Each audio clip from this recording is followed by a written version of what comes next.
दोस्तों, मैं शिवी अपने चैनल में आप सभी का दिल से स्वागत करती हूँ।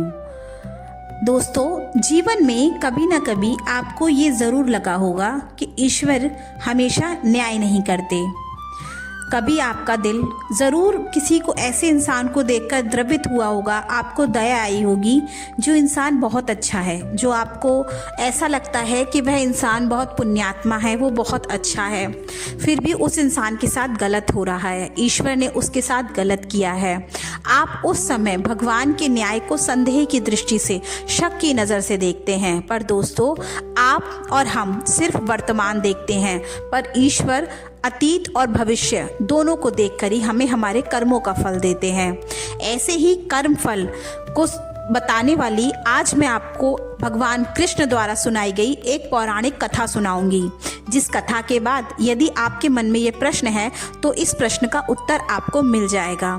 दोस्तों, अगर आप चाहते हैं इस कथा का पुण्य प्राप्त करना तो इसे शुरू से अंत तक देखिएगा।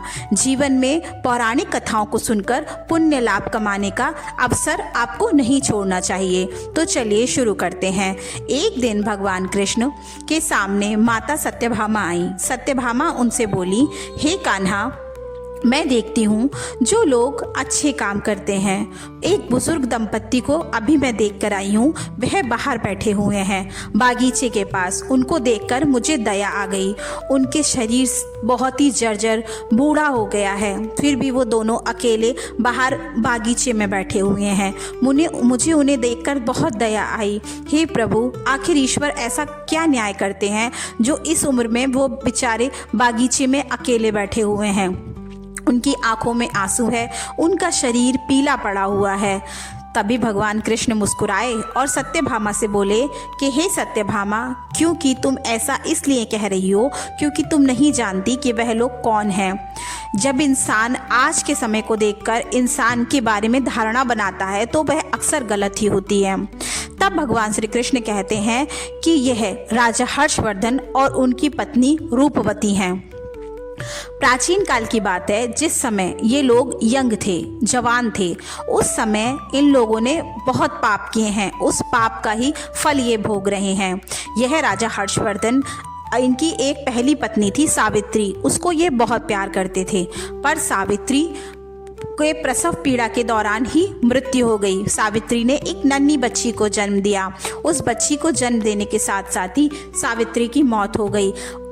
उस कारण यह राजा हर्षवर्धन अपनी नन्ही सी बच्ची, नन्ही सी जान, उस देवी स्वरूप लड़की को बुरा समझने लगे, उसके साथ पक्षपात करने लगे, यहाँ तक कि यह उसका चेहरा भी नहीं देखना चाहते थे। इसीलिए इन्होंने उसका नाम कुलक्षणी रखा। फिर लोगों ने आपस में सलाह की कि राजा को इस दुख से कैसे निकाला जाए। तभी राजा की दूसरी शादी करवाई गई। राजा की दूसरी शादी जो हुई वो इनसे हुई, जो ये रानी, जो ये महिला तुम्हें उनके सामने बैठी हुई दिखाई दे रही है। यह रानी बहुत सुंदर थी, रूपवती। राजा इसके रूप के जाल में हमेशा फंसे रहते थे। वह ना कोई काम करते, ना ही किसी चीज़ में उनका मन लगता था। और तो और इसके कारण वह अपनी पहली बेटी को, जो उनकी पहली पत्नी की संतान थी, उस बेटी को और भी बुरा समझने लगे। अब इनकी दूसरी पत्नी से भी इनको एक कन्या का जन्म हुआ। तब यह बहुत खुश हुए। इन्होंने खुश होकर अपनी उस कन्या का नाम सौभाग्यवती रखा। पर सौभाग्यवती जैसे जैसे बड़ी होने लगी, वैसे वैसे कुलक्षणी यानी इनकी पहली बेटी के साथ अन्याय बढ़ने लगा। सारी जिम्मेदारियां, सारा बोझ उस कुलक्षणी पर डाल दिया जाता था और सौभाग्यवती आराम से अपने ऐशो आराम की जिंदगी काट रही थी।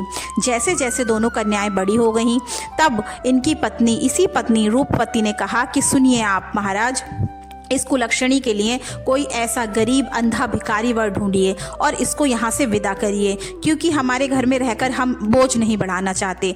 राजा ने भी कहा, ठीक है रानी, हम ऐसा ही करते हैं। तभी मंत्रियों को भेजा गया और एक गरीब बूढ़ा भिखारी लड़का, जिसका दुनिया में कोई नहीं था सिवाय उसकी एक बूढ़ी माँ के, उसके साथ उसका विवाह तय किया गया। सबसे पहले तो उस लड़के की माँ ने बड़ा ही आश्चर्य हुआ कि आखिर कौन मेरे इस लड़के के साथ शादी अपनी कन्या देने के लिए तैयार हो जाएगा। जब उसे ये बात पता चली कि राजमहल की राजकुमारी का रिश्ता है तो उसने तुरंत हामी भर दी। इस तरह राजकुमारी से शादी उस गरीब भिखारी की हो गई। अब कुलक्षणी को बिना कुछ दान दहेज दिए विदा कर दिया गया। कुलक्षणी ने जैसे ही अपने ससुराल में गई, उसे देखकर बहुत बुरा लगा। वहाँ पर टूटी फूटी झोंपड़ी थी, वहाँ पर कोई भी व्यवस्था नहीं थी, पर फिर भी उसे अपनी किस्मत मानकर वह वहाँ सुख से रहने लगी, अपने पति और अपनी सास की सेवा करने लगी। उसने देखा कि उसकी सास जो है भीख मांगकर गुजारा करती है।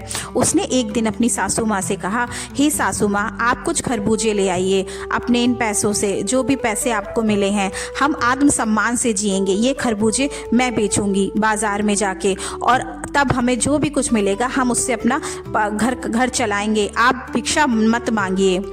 सासू माँ बोली कि हे बहू, तुम तो बहुत अच्छी हो, वास्तव में तुम मेरे घर की लक्ष्मी हो, जो तुम कहोगी वही होगा। इस तरह उन्होंने कुछ खरबूजे ले आए। खरबूजे वह बेचने के लिए एक मंदिर की सीढ़ी पर बैठ गई।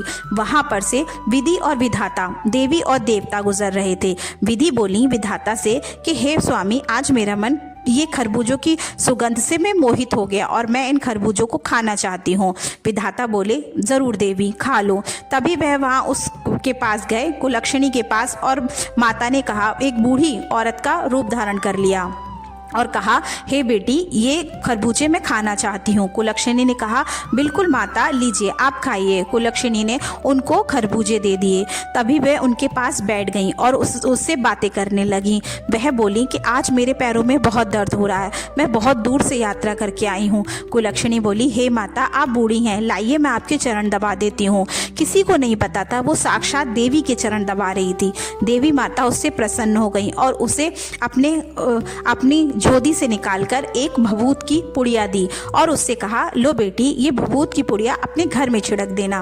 वह बोली, उसे थोड़ा अजीब लगा, पर उसने सोचा, बूढ़ी माँ है, ले लेती हूँ, कहीं ऐसा ना हो इनको ऐसा लगे कि मैं इनका अपमान कर रही हूँ। इसीलिए उसने भभूत की पुड़िया लेकर अपने पास रख ली और वह खरबूजे बेचकर अपने घर चली गई। जब वो खरबूजे बेचकर अपने घर गई, उसकी सास ने कहा, बेटी, ये पुड़िया कैसी है? उसने कहा, एक बूढ़ी माता आई थी, उन माता ने मुझे ये भभूत की पुड़िया मंदिर के सामने दी। तो वो बोली कि अरे, बड़े बुजुर्गों को आशीर्वाद अच्छा होता है, चलो इसको हम अपने घर में छिड़क देते हैं। ऐसा कहकर उन्होंने पूरे घर में छिड़क दी और साथ में उनका जो बेटा अंधा था, उन्होंने कहा कि ये पवित्र स्वरूप भभूत थोड़ी सी उसकी आंखों पर भी लगा देते हैं, और उसने आंखों पर भी लगा दी। अगले दिन चमत्कार घटित हुआ, क्योंकि वह भभूत कोई साधारण भभूत नहीं थी, वो माता विधि के द्वारा दी गई चमत्कारी भभूत थी। उसके घर, पूरा घर एक झोपड़ी से एक स्वर्ण भवन में बदल गया। चारों तरफ हीरे जवाहरात जगमगा रहे थे और उसके पति की आंखें भी ठीक हो गई। अब तो वो कुलक्षणी सच में लक्ष्मी का रूप धारण करके महल में चारों तरफ घूमने लगी। सब लोगों को आश्चर्य होने लगा। आसपास के लोग देखकर आश्चर्यचकित हो गए कि कल तक जहां झोपड़ी थी, आज महल दिख रहा है। इस तरह उसकी ख्याति दूर दूर तक फैल गई।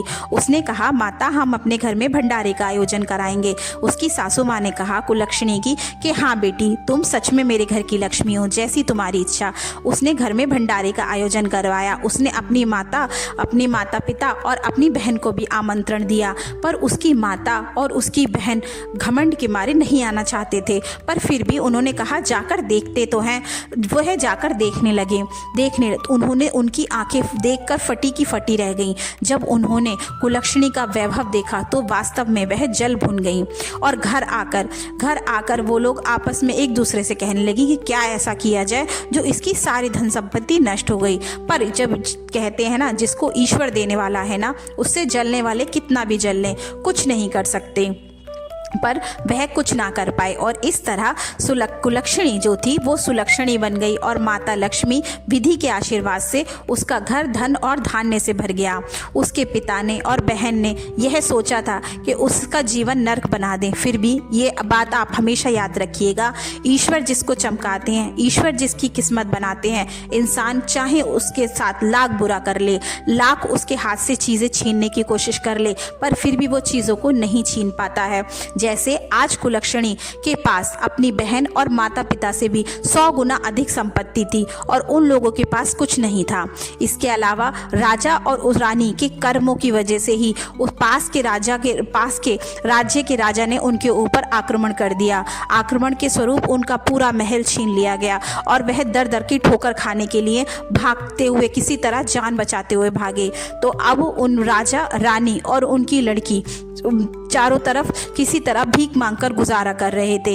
एक दिन कुलक्षणी ने उनको देख लिया मंदिर के पास सीढ़ियों के पास बैठा हुआ, तो वह ससम्मान अपने माता पिता और बहन को अपने घर ले आई और उनसे कहने लगी कि आप लोग यहीं पर रहिएगा। पहले तो उन्हें अपनी करनी पर बहुत शर्म आई, इसी के कारण वो बहन तो वहाँ रह गई, पर ये वृद्ध दंपत्ति राजा और रानी अपने कर्मों से इतना शर्मिंदा थे कि वो वहाँ नहीं रहे और एक रात चुपचाप वहाँ से निकल आए। उन्होंने कहा हम अपने कर्मों की सज़ा भोगने जा रहे हैं, और अर्धरात्रि में अपनी बेटी कुलक्षणी को बिना बताए उन्होंने महल छोड़ दिया और इस कारण ये अब यहाँ बैठे हैं। पर अब इनके कर्मों की सज़ा पूरी हो चुकी है, इसीलिए ये हमारे उपवन में आए हैं जो आप देवी इनको देख रही हैं। अब इनके अंतिम समय आ गया है, अब ये बैकुंठ चले जाएंगे क्योंकि इन्होंने सच में पश्चाताप कर लिया। तो इसी तरह अगर हम गलत काम भी करते हैं पर अगर हम सच में पछतावा कर लेते हैं तो ईश्वर हमें क्षमा कर देते हैं और हमें अपने बैकुंठ में स्थान देते हैं। इसीलिए हमेशा हमें धर्म कर्म करने चाहिए